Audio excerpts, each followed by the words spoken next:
Greetings everybody. Welcome to Saturday's video. Yeah, this is just a little bit of a change from the normal. I did a video last week. Most of you watched that video, which was pretty awesome. Here's just a clip from it. Imagine you just got to pack everything. You just decided, right, we're going to pack everything up. We're going to put everything in a suitcase. 7 suitcases, by the way. And you're just going to fly abroad, and you're not going to go back. I don't usually do a video on Saturday, but I just thought I'd discuss a few, well, just sit and talk for a while, about things that have happened, and really let's. I'm kicking it off with how we chose to move from the UK to Canada, and where we chose to live, and why, and the difficulties how difficult it was to actually move from England to Canada, and all the things we had to go through. We talked last week about coming over to Canada and the promise of a absolutely wonderful Canada, which we did get for a while. But we'll come on to that later. So we ended where we went home from Canada, and almost it was like a big void was missing. Once we got back to England, we were left with, well, what do we do? How do we get to Canada? Because at that time, really, you need let's get you in there so I can sit back. So at that time, you really needed to speak English, which I'm quite good at doing that. You needed a job, you needed money to survive, you needed insurance for your health, and, which was tricky for me at the time, you need good health. I mean, proper good health. So medicals were involved in all that. So we looked into everything. We needed to get medicals. We needed to prove we could speak English, like on paper, not just going over and saying, hey, look, I speak English. I don't speak any other language other than a little bit of French, une bière and une maison rouge. That's the only French I know. And we had to, what else was it? Oh, I had to get a job. I had to prove that I could find a job and that I could work, and that the job was a job that's been out there for ages and the Canadians not taking it. So we had to do all of that. So let's move to the job part, because to be honest, that was the most important part. We thought without the job, the rest of it wouldn't really fit in now, would it? So at the time, I was working for a company in Blackpool, and I had to travel around the UK. So I would be away for maybe a week, come back at the weekend, spend a little bit of time with the family, and then I'd be away again. And at that time, I was around about 44, 45 years old. We already had an older son and a new child. So the older son was 10 years difference, and he was in the Navy. So he had his life panned out for him. He was panned out to he had a steady girlfriend, and what we thought at the time, we'll come on to that again in a later video, he would probably get married, move into married quarters, and be pretty much settled in England in the Navy as a naval person with a married quarters. So we thought that's fine, that. Plus he was over 18. We couldn't put him on our visa. He would have to have applied separately, and that would have stopped everything from happening. Sometimes you just got to make them decisions, and they're really, really difficult decisions. It's panned out to be one of the most difficult decisions we've ever made in our lives, was moving away and actually leaving one of the sons back there. Although he was okay with that. He was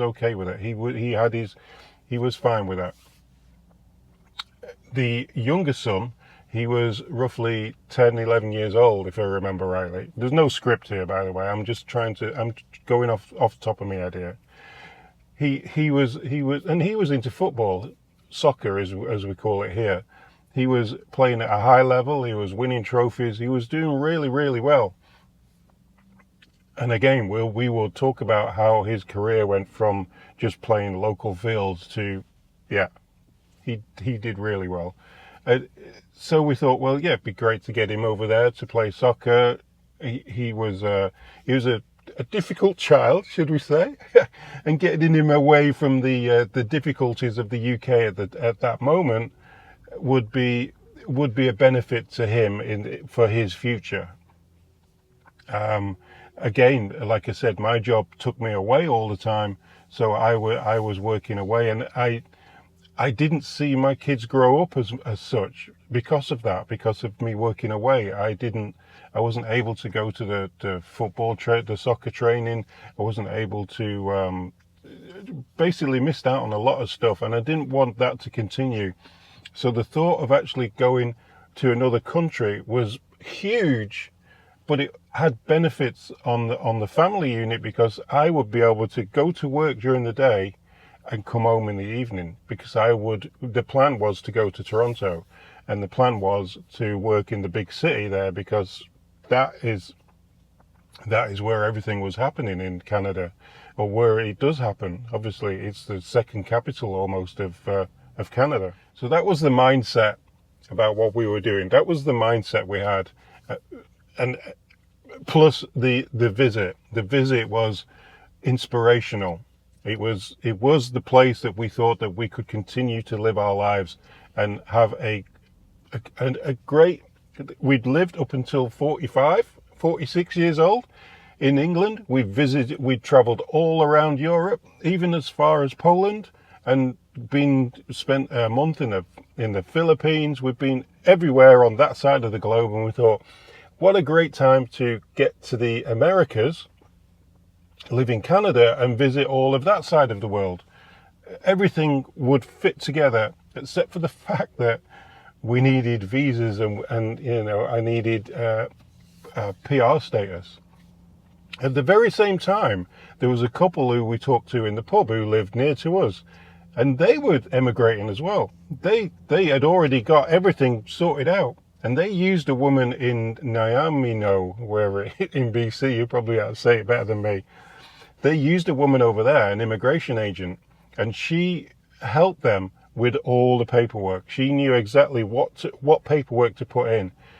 She did charge a pretty penny, like it wasn't cheap, but it meant that everything that we did was what we needed to do. We could have probably done it on our own, but I'm not the best at paperwork. I'm more a doer guy, if the engine's broke, I'm more a fix it.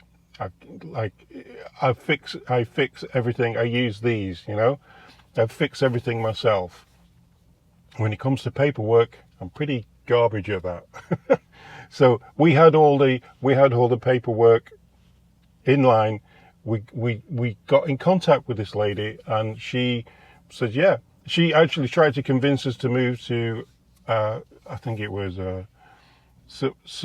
maybe Alberta, which we probably should have done in hindsight now, or some other place, some other province, because they had like an easy immigration thing. But we didn't want an easy immigration thing. What we wanted was to live in Toronto.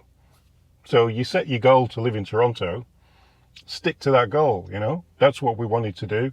So that's what we put down, and that's what we said, no, we want to do this. And then something really special happened. My wife was looking online for jobs in Toronto, and she found my job. I'm not going to say what my job is or anything on this video, but she found my job in Toronto. She's like, oh wow, there's someone advertising for your job. I'm like, really? Awesome, perfect. That's exactly what I do. That's absolutely perfect. So I thought, well, what I'll do is I'll write them an email. But again, like I said, I'm not very good at writing stuff. I can't write really. I'm educated, I'm ex-RAF. I got all the exams and stuff to get into the Royal Air Force, which is a tough service to get into, by the way. I left school with GCSEs, but English was never my top. I'm like a middle tier English writing and stuff. As you can tell sometimes by the way I talk, I'd struggle to find the the superlative words that other people can explain better with. You know, I'm not a college educated kid, that's for sure. So I thought, you know what, the guy I work for, he's really good at writing stuff, so I'm good at delegating. So I went into his office and said, look, I'm thinking of leaving the UK and going to move to Canada. Oh, you know, I know it's going to screw our relationship up and everything, but and he was fine about that. He thought that was an awesome idea. He loved it. And then I asked him, could you write me a letter to these guys? And he said, wow. He says, you know what? He says, I know these guys. I says, how do you know them? He says, well, you've actually worked for them before. You worked for those guys on so-and-so job and so-and-so job, did awesome work for them, and we got more work out of it because of the work that you did. So you've already, not only do I know this guy, I'll give him a call tonight, I'll give him a call, and not only do I know this guy, but you've also worked for him and he liked your work. I'm like, seriously, how can that not be just, I don't know, just a sign that, you know, this is where we were destined to end up. So yeah, so I got my boss to contact their boss, and yeah, the Canadian people, they were over the moon. They thought, wow, yeah, we'll have him 100%. Yeah, we'd have him today. But yeah, we couldn't move today, could we? Because a lot of things had to be done, and we'll talk about that in next Saturday's video. This one's got a bit long now. I've been waffling a bit too much. Thanks for all the comments on this particular. I know we do comments Sunday, and I give back to you guys on your comments, but the comments I got on my Saturday video, they were about how you guys came over here, about how you understand how difficult it was, and how you think, you know, we should go back to those times, and just all the people who watched the video, overwhelming with the comments, overwhelming. I really appreciate it. And yeah, let's carry on next Saturday. Let's keep this rolling. Let's keep it going, and we'll move on from there. And I'll see you tomorrow on Sunday's video. Cheers, guys.